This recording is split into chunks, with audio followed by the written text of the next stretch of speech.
Hello à tous, alors ici Antéphile d'Antéverse, on se retrouve pour la deuxième semaine consécutive pour les news hebdomadaires, donc des news qui arriveront plutôt en fin de journée, début de soirée, le temps de faire, voilà, préparer les news, faire le montage et l'upload sur YouTube. Je suis pas encore super organisé de ce côté-là, donc c'est vraiment plutôt en début de soirée, ça va continuer pour l'instant à ce rythme-là. Alors on perd pas de temps, on va traiter des news musicales pour débuter. Alors en première grosse news, on a le nouvel album de Lindemann, le projet entre le chanteur de Rammstein et Peter Tägtgren d'Hypocrisie. Donc ce second album sortira le 22 novembre chez Nuclear Blast. Il va s'intituler F et M, donc je pense comme féminin et masculin. L'album va être composé de 11 titres sur la version normale et 13 titres sur la version, la version apparemment une version de luxe, enfin une édition limitée, mais il n'est pas marqué enfin quel format pour le moment.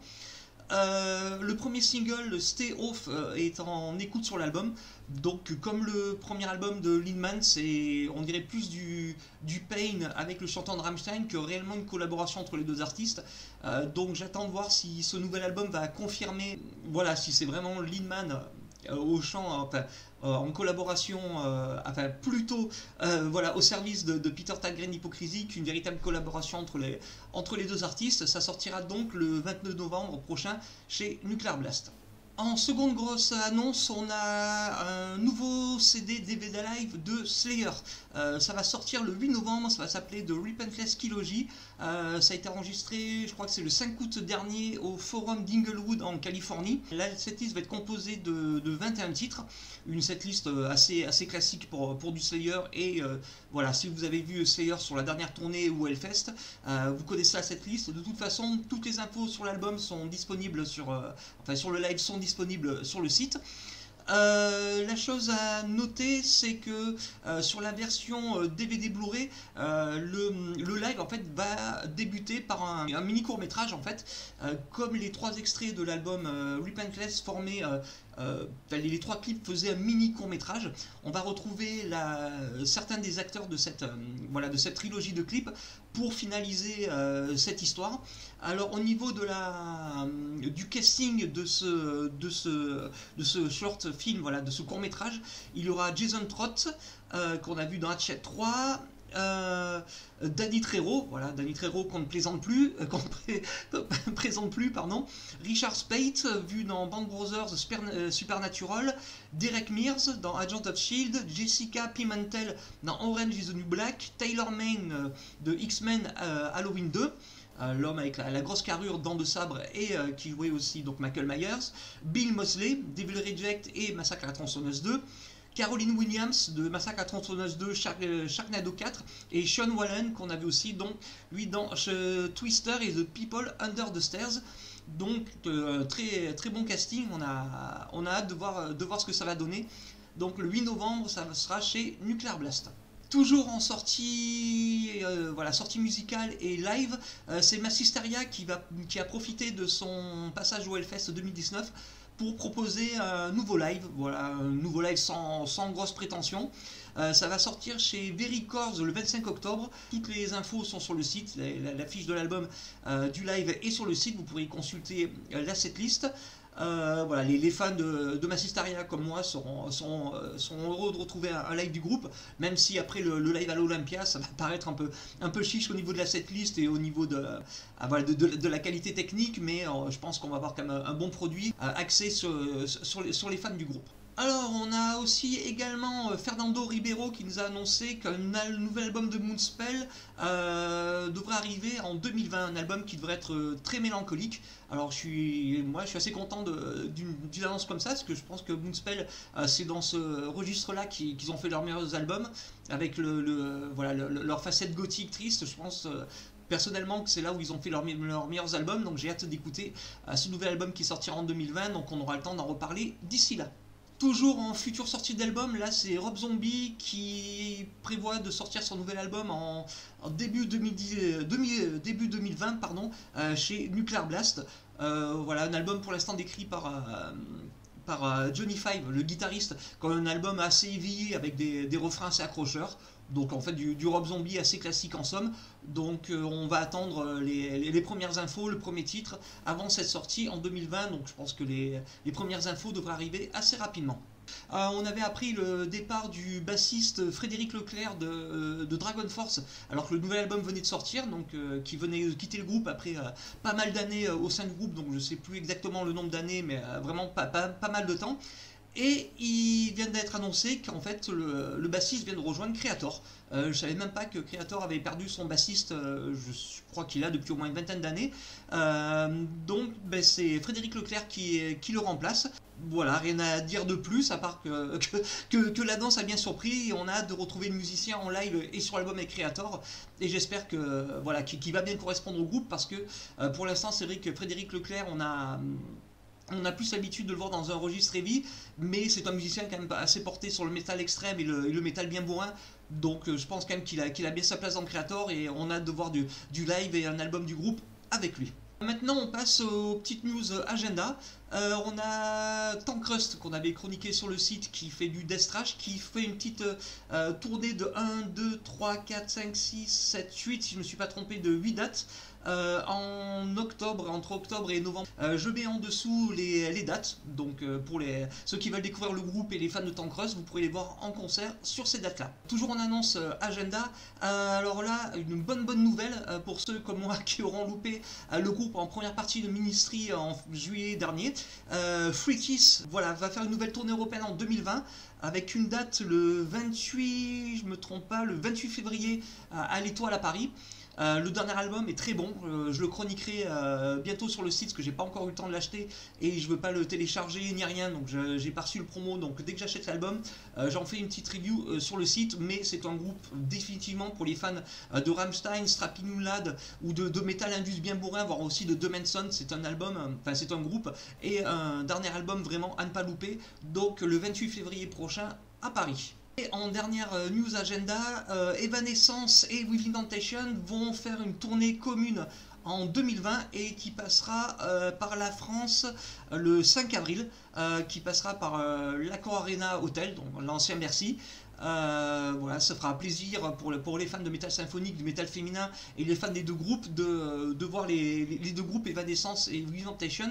Surtout Within Temptation a beaucoup d'influence, a largement été influencé par Evanescence, et on retrouvera donc enfin les deux groupes sur scène ensemble en février 2020 à Paris. Alors on passe maintenant aux news culture et essentiellement cinéma et vidéo cette semaine. On débute avec, pour ceux qui l'ont vu, je n'ai pas encore eu l'occasion de le voir, un court-métrage Jurassic World est sorti ce week-end, je crois que c'est samedi, sur la chaîne FX, dans la chaîne américaine, mais voilà, il reste des possibilités de le voir. C'est un court-métrage de 8 minutes qui fait le pont entre le dernier Jurassic Park et le prochain film. C'est 8 minutes, je m'attendais quand même un peu plus long. C'est une famille qui se retrouve confrontée à un dinosaure. Voilà, donc j'ai pas encore eu l'occasion de le voir, mais voilà, je voulais faire la news pour les fans de Jurassic World et les curieux comme moi, même si je suis pas un fan de cette nouvelle trilogie, et de voir ce que ça donne ce court métrage, et qui est réalisé par Colin Trevorrow, qui a déjà réalisé le Jurassic World, le premier volet de cette nouvelle trilogie. Depuis que l'actrice Margot Robbie a le vent en poupe, voilà, suite à donc c'était le Loup de Wall Street et surtout Suicide Squad et le rôle d'Harley Quinn, l'actrice va retourner normalement dans le registre du comic book movie, avec la préparation d'un nouveau film Tank Girl, le dernier daté je crois de 1995, donc le projet serait en train de se mettre en place. Alors pour le moment le nom du réalisateur c'est Miles Joris Peyrafight, pardon. Voilà, c'est arrivé assez rapidement. Un jour, ils ont annoncé la mise en route du projet. Le lendemain, il y avait directement le réalisateur. Donc, je pense que le film devrait se faire assez rapidement. Et Margot Robbie sera donc dans le rôle principal de la nouvelle Tank Girl, en espérant que ce projet finisse par aboutir, parce que ça ne doit pas être la première fois qu'un reboot, remake de Tank Girl doit être dans les cartons. On avait annoncé que James Wan reviendrait dans l'horreur après Aquaman, et c'est donc chose confirmée avec son prochain film qui sera un giallo.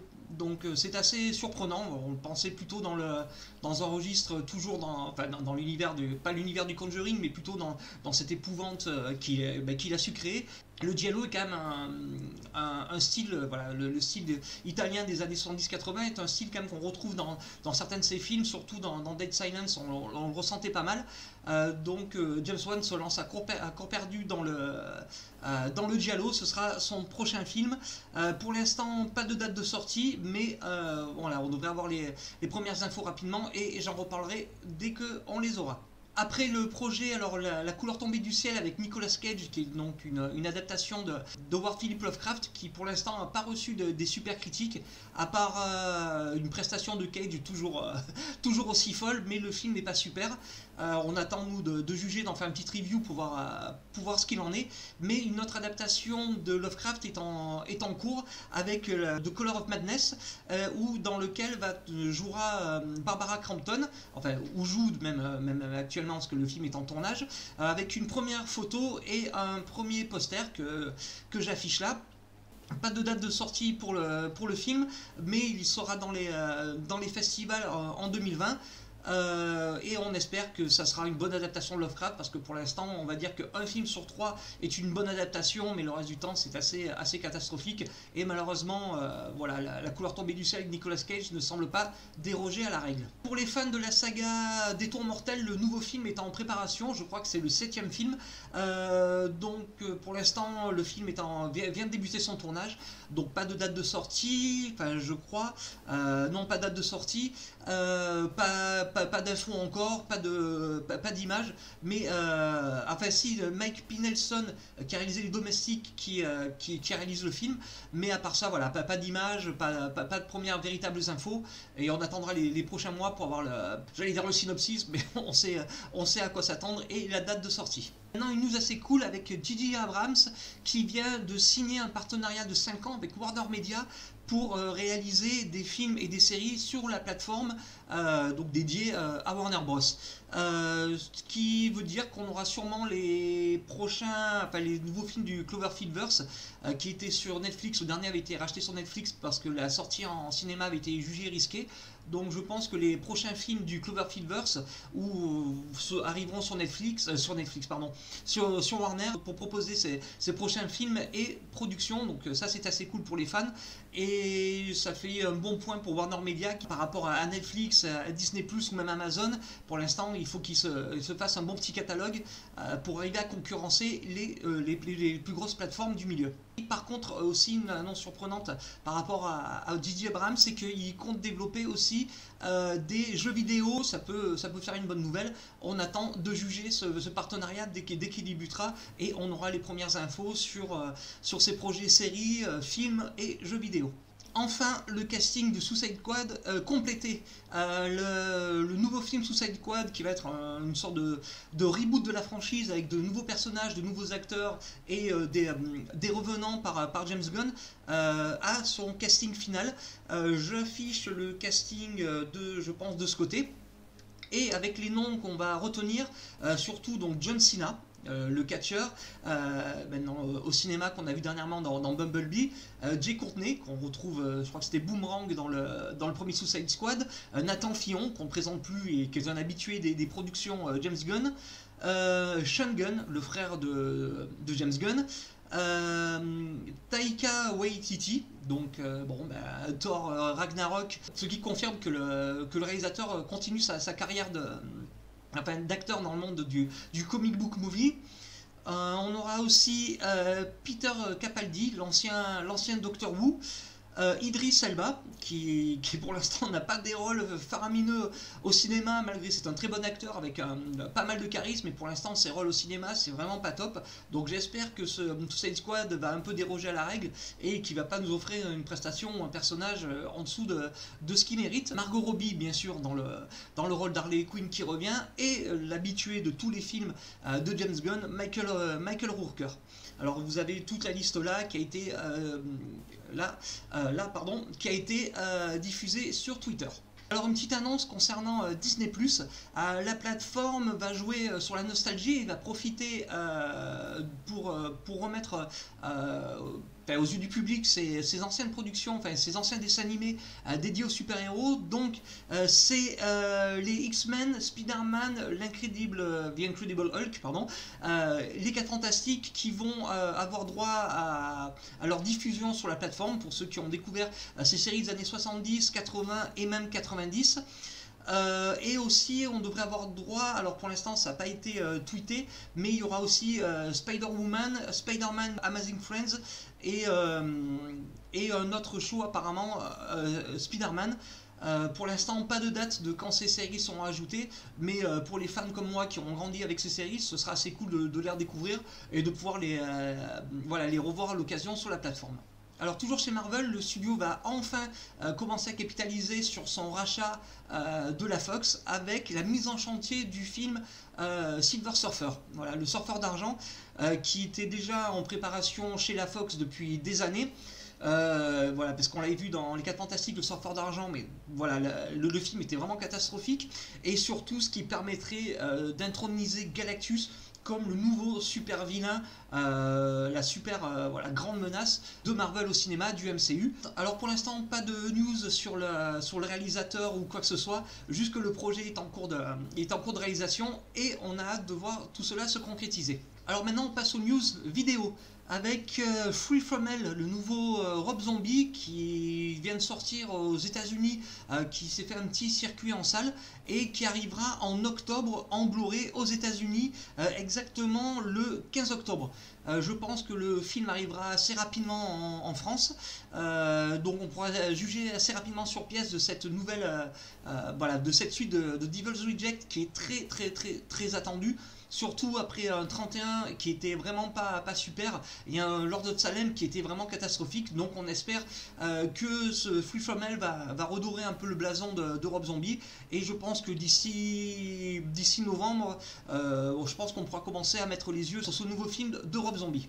Toujours aux USA, en octobre prochain, le 15 octobre aussi, Krull d'Alexandre Aja, qui est sorti chez nous en salle en août dernier, va sortir en DVD Blu-ray, mais déjà disponible depuis ce week-end en version digitale. Surtout, ce qui était à noter, pour ça que je voulais en parler, c'est qu'il y aura des scènes coupées bien entendu, mais une ouverture, une scène d'introduction différente de celle du cinéma, et je pense que la version vidéo française arrivera assez rapidement, donc dans les prochains mois j'en reparlerai donc dès que j'aurai les news sur cette sortie de Krull en DVD et Blu-ray. Et pour terminer les news en vidéo, alors je l'avais annoncé, le 27 novembre prochain va arriver enfin en France l'Ultimate Cut de Watchmen, la version de 4 heures, qui va arriver en Steelbook édition collector limitée, en combo Blu-ray 4K plus 2 Blu-ray plus des goodies. Il y aura une édition du comics limitée commentée en noir et blanc, et aussi le comics Watchmen donc de 460 pages qui sera disponible aussi à la même date. Dès que j'aurai toutes les infos sur le contenu, je ferai une news spéciale à ce sujet. Merci d'avoir suivi cette seconde salle de news hebdomadaire Anteverse. On se retrouvera donc mardi prochain environ à la même heure. N'hésitez pas à liker, partager, commenter et à passer sur Anteverse pour plus de news cinéma, jeux vidéo, audio, vidéo. Merci à tous. Tchuss.